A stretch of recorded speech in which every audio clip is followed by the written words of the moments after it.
नमस्कार, आवाज मीडियाच्या बातमीपत्रात आपले स्वागत। मी सीमा काळे। नमस्कार, मी सुनीता शिंदे। आज आपण पाहणार आहोत सांगलीसह इतर राज्यातील ठळक घडामोडी। गुटखा रॅकेटचे खरे सूत्रधार नामानिराळेच, कारवाईचा केवळ फारसच, अनेकदा छापे टाकूनही गुटख्याचा साठा तस्करी सुरूच।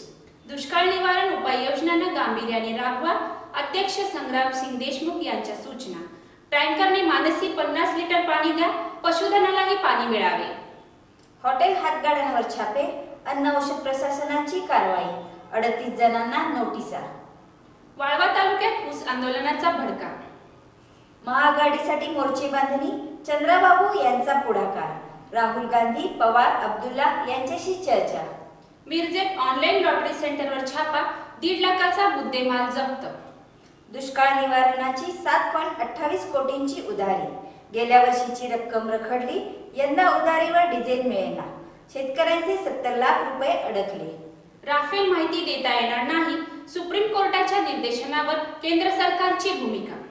पंतप्रधान आज उद्योजकांशी संवाद साधणार, सर्व यंत्रणांनी समन्वयाने काम करण्याचे जिल्हाधिकाऱ्यांचे आवाहन। राम मंदिराबाबत खासगी विधेयक भाजप खासदार हिवाळी अधिवेशनात मांडणार।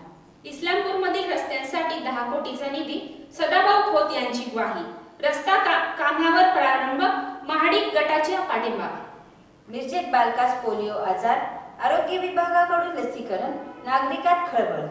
काटामारी केल्याप्रकरणी 11 व्यापाऱ्यांवर कारवाई, विट्यात वैद्यमापन विभागाची कारवाई। नमस्कार, उद्या भेटू याच वेळी। नमस्कार।